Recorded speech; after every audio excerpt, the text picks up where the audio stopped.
Dear students, विज्ञान शिक्षण के अंतर्गत आज जो हमने ये नया चैप्टर लिया है, इसका नाम है स्थिर विद्युत आवेश यानी इलेक्ट्रोस्टैटिक्स।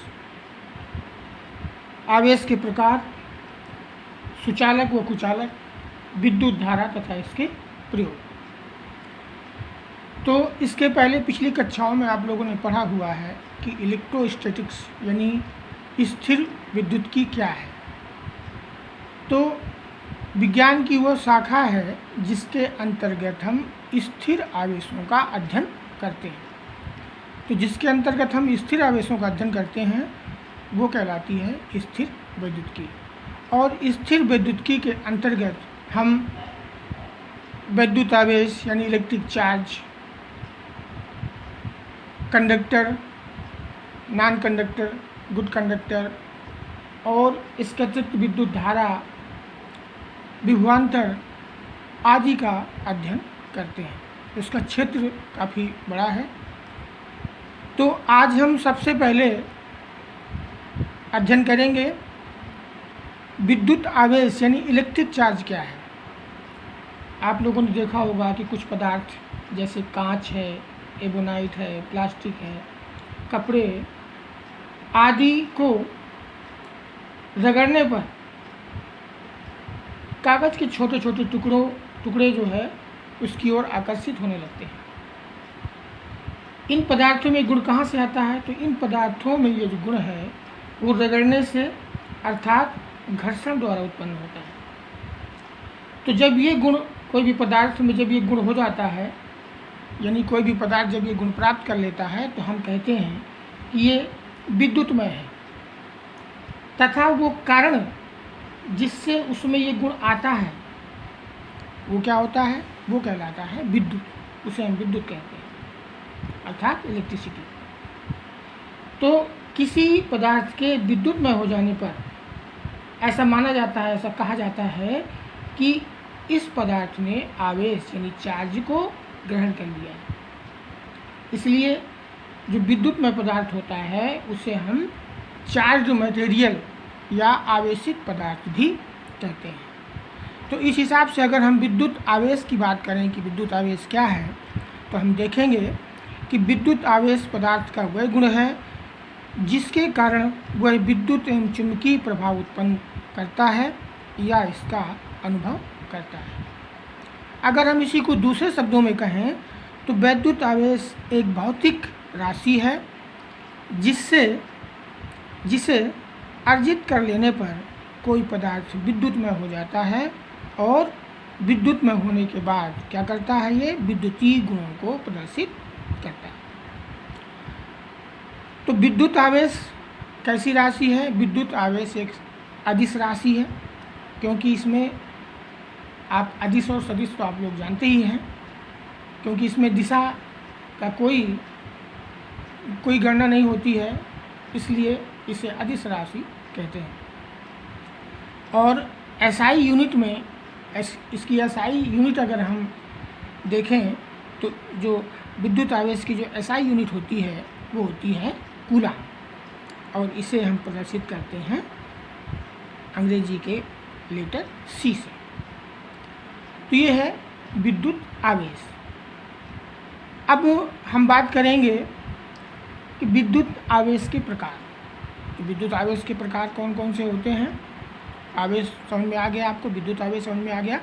प्रकार, तो आवेश मुख्यतः दो प्रकार के होते हैं। एक तो होता है धनावेश जिसे हम पॉजिटिव चार्ज कहते हैं, और दूसरा होता है ऋण आवेश जिसे हम कहते हैं निगेटिव चार्ज। तो धनावेश यानी पॉजिटिव चार्ज और ऋण आवेश यानी निगेटिव चार्ज। तो धनावेश और ऋणावेश को समझने के लिए थोड़ा सा हम समझेंगे कि एक प्रयोग करते हैं हम लोग। यदि एक कांच की छड़ को रेशम से रगड़कर अगर उसको हम एक डोरी से लटका दें तथा दूसरी कांच की छड़ उसको भी हम रेशम से रगड़ें और पहली वाली छड़ के पास में ले जाएं। तो जब हम पहली वाली छड़ के पास में ले जाएंगे तो हम देखते हैं कि जो लटकी हुई छड़ होती है, जो जिसको डोरी से हमने लटका रखा है, वो छड़ जो है क्या होती है, ये छड़ एक लटकी हुई है। जब हम दूसरी छड़ इसके पास ले जाते हैं, दूसरी छड़ हम इसके पास जब ले जाते हैं तो ये क्या होता है, ये इससे दूर हट जाती है, यानी ये इधर की ओर हट जाती है। इसी प्रकार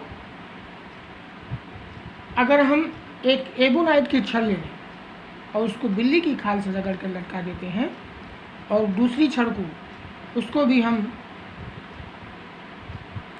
एबोनाइट बिल्ली की खाल से रगड़ते हैं और फिर आपस में जब पास में ले जाते हैं तो हम देखते हैं कि वो भी जो है उससे दूर हट जाती है। अर्थात हम ये कह सकते हैं कि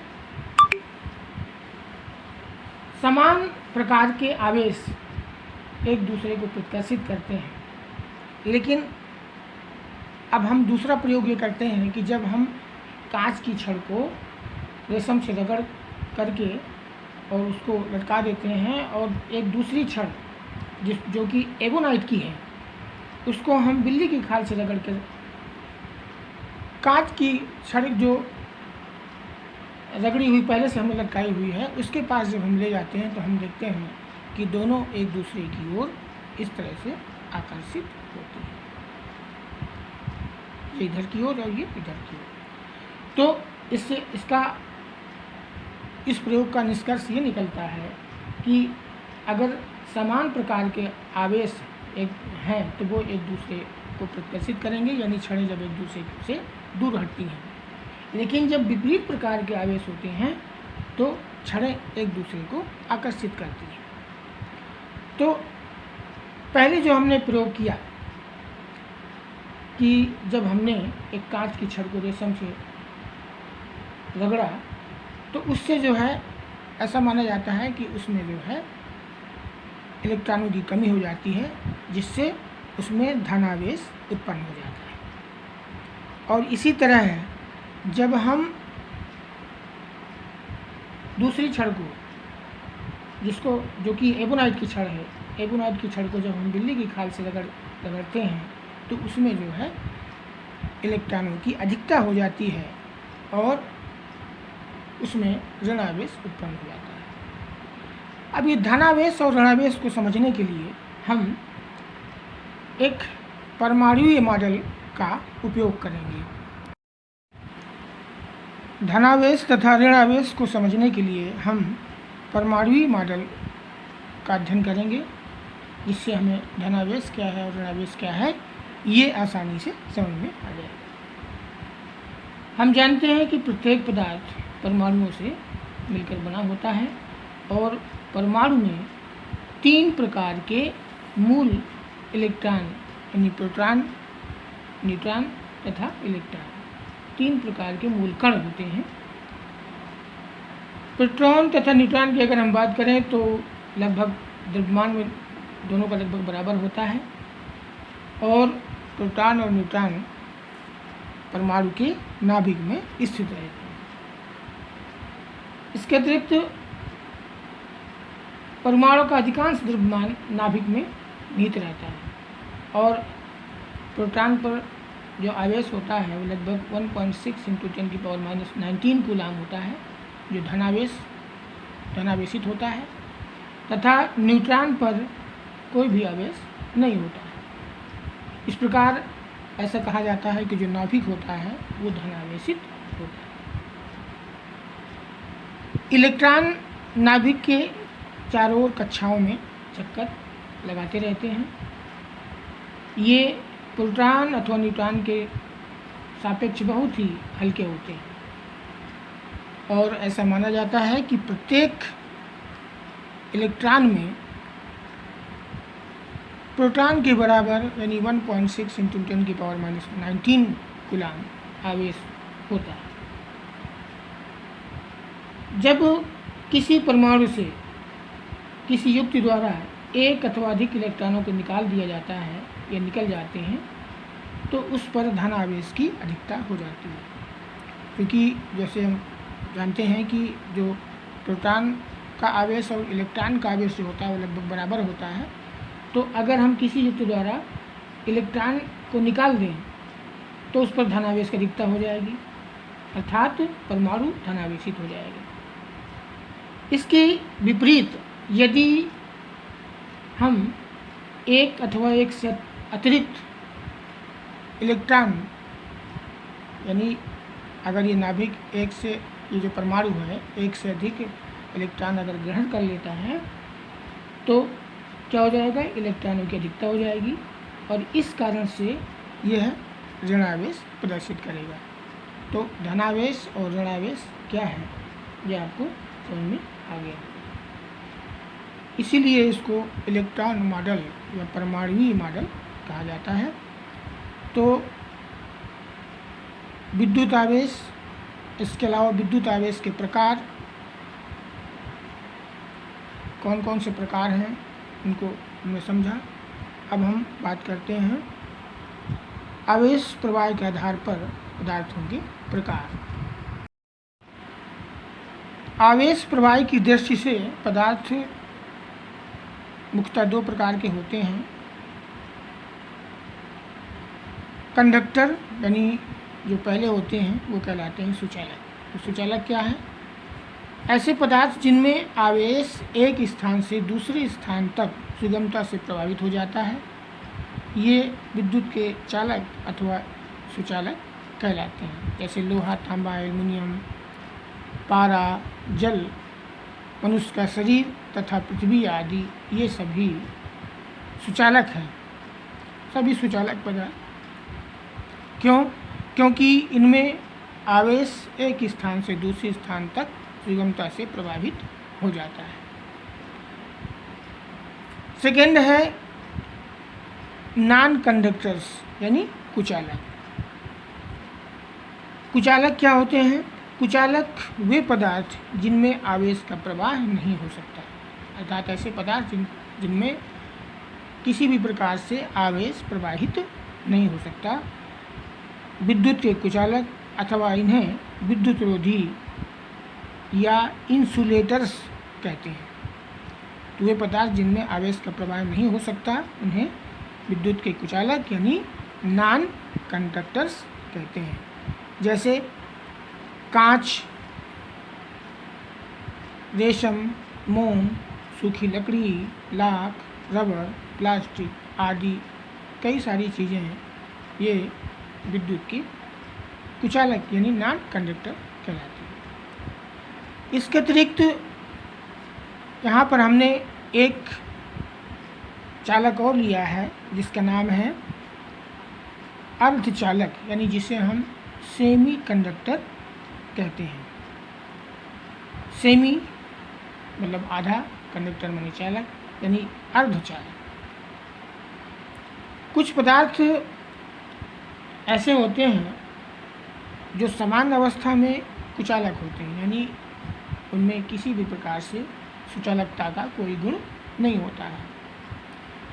समान अवस्था में कुचालक होते हैं, लेकिन जब इनमें कुछ अपद्रव्य मिला दिए जाते हैं तो अपद्रव्य मिला देने पर यह गुड कंडक्टर यानी सुचालक बन जाते हैं, कंडक्टर बन जाते हैं। क्योंकि पहले ये कुचालक थे लेकिन अपद्रव्य मिलाने के बाद ये हो गए अर्धचालक, तो इसलिए इन्हें कहते हैं अर्धचालक। अर्धचालक जैसे आप देख रहे हैं सिलिकॉन, जर्मेनियम आदि ये सेमी कंडक्टर्स यानी अर्धचालक कहलाते हैं। अगर इनके उपयोग की बात करें तो इनका उपयोग ट्रांजिस्टर तथा टेलीविज़न आदि में किया जाता है। तो आवेश प्रवाह के आधार पर जो पदार्थ हैं वो तीन प्रकार के हैं, मुख्य रूप से दो प्रकार के, और तीसरा प्रकार हमने एक और ले लिया है क्योंकि इस प्रकार के पदार्थ भी पाए जाते हैं कि पहले वो समान अवस्था में कुचालक होते हैं, लेकिन जब अपद्रव्य मिला दिया जाता है तो वो चालक बन जाते हैं। तो इस तरह से कंडक्टर, नॉन कंडक्टर तथा सेमी कंडक्टर ये आवेश प्रवाह की दृष्टि से पदार्थों के प्रकार। तो आज की इस वीडियो में हमने पढ़ा विद्युत आवेश के प्रकार, उसका परमाणु मॉडल और आवेश प्रवाह के आधार पर पदार्थों के प्रकार। अब आगे अगले वीडियो में हम लोग जो है विद्युत धारा क्या है, विभवांतर वगैरह कई सारे और टॉपिक हैं जिनका अध्ययन हम करेंगे। तो बने रहिए वीडियो के साथ। Thank you.